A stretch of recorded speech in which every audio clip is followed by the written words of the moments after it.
Bum bum bum bum bum bum bum bum bum bum bum bum. The Peter Dislike Show. Bum bum bum bum bum bum bum. I want to circle back to distracted driving because of something that I saw in a discussion that I had with a few friends that really highlights how disconnected we are with our reality and how we need these unnatural triggers in order to drive safely. So it all started when I went to a Christmas party at a church about a month ago. Now, the people I know at the church, many of them have children. I was a little disappointed at the party though because you had a bunch of middle-aged people and you had their preteen kids, teenage kids, and I didn't meet anybody the right age range for somebody. I'm going out to look for a life partner, right? And neither of those age brackets were appropriate for me, and so it was kind of disappointing in that regard. But at the same time, I know the value of networking, right? Even though they might not be the right people, they could know the right people, right? But it's really a test of patience for me because a lot of times I kind of need a life partner yesterday, not 5 years down the road, right? So it's a huge test of patience for me sometimes.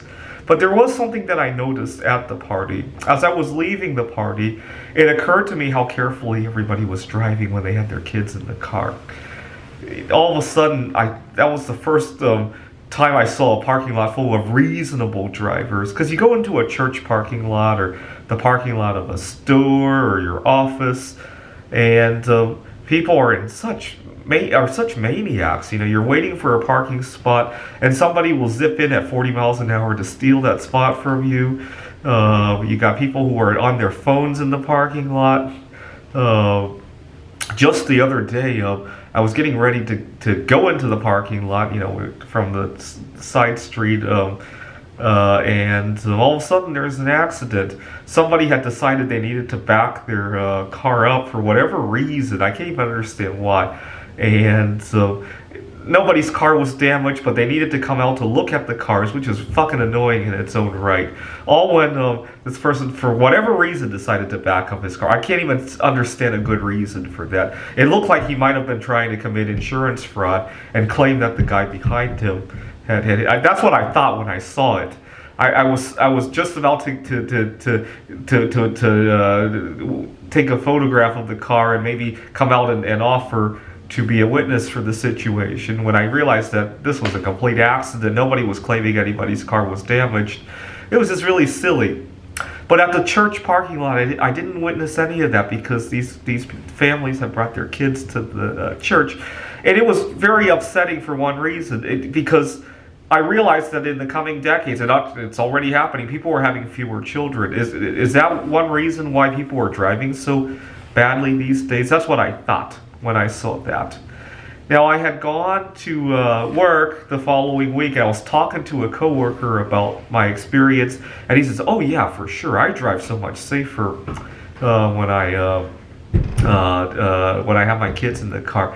And I asked him, he and I are close enough. I wouldn't normally talk like this to other people, but he and I are close enough. I said, so let me get this straight. You're worried about getting your kids hurt in the car. Are you not worried about you ending up in the hospital for several months, or worse yet, something else, right? And leaving your kids behind, right? And he says, good point. He never thought about that. And we get really emotional for some reason. That's why he didn't think about that.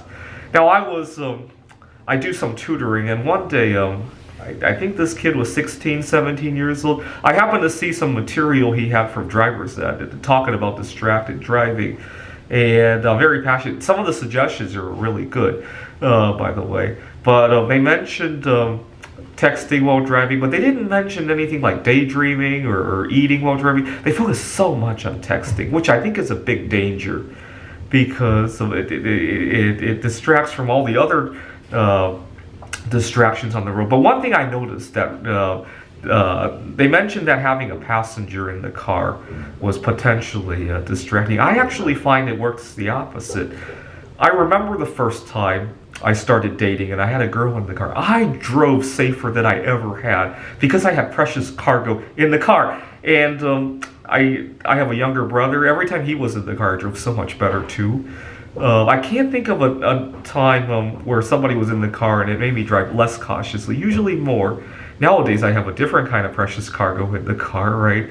Uh, Also, 2 years ago, our Let's Go Brandon leader was threatening to inject us with this poison, and I worried that if I got into a car accident, that I would go to the ICU and they would give me this poison. And so I drove so much safer during that time. Between the precious cargo and the worrying about being poisoned, I drove so much safer. And so I guess it really depends on the person, right? I think the bigger problem is what you do with the passenger in the car, right? But people get so emotional about it. The other thing I suspect this happens from time to time because I ran into it. I was driving a Honda Accord and it was my fault. I totaled the car. I had hit I made a U-turn and didn't notice oncoming traffic. But then I was a little surprised because the car seemed to have come from nowhere. But then later on, I looked at the insurance claim and discovered that the driver had made $8,000 worth of medical bills. And so it made me wonder.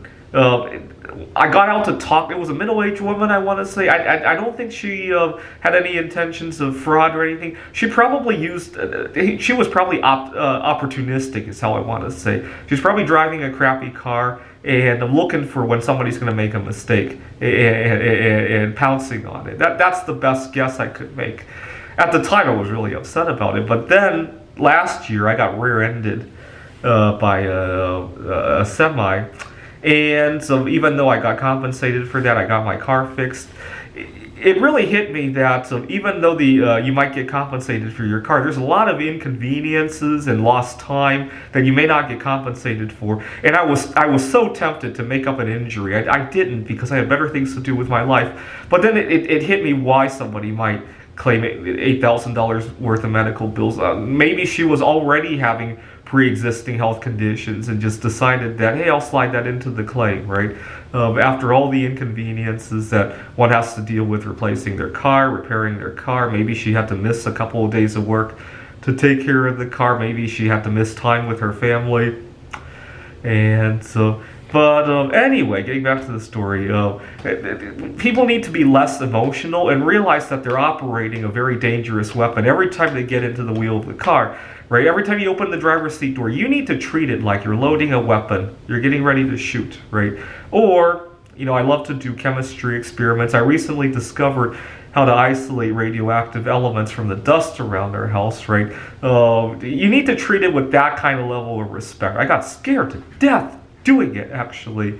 But a lot of people don't bat an eye on driving. You're probably much more likely, in a given day, I'm probably much more likely to get killed in a car than to get killed by the radioactive elements in our household dust, right?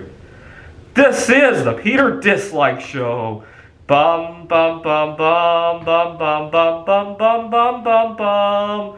The Peter Dislike Show. Bum, bum, bum, bum, bum, bum, bum.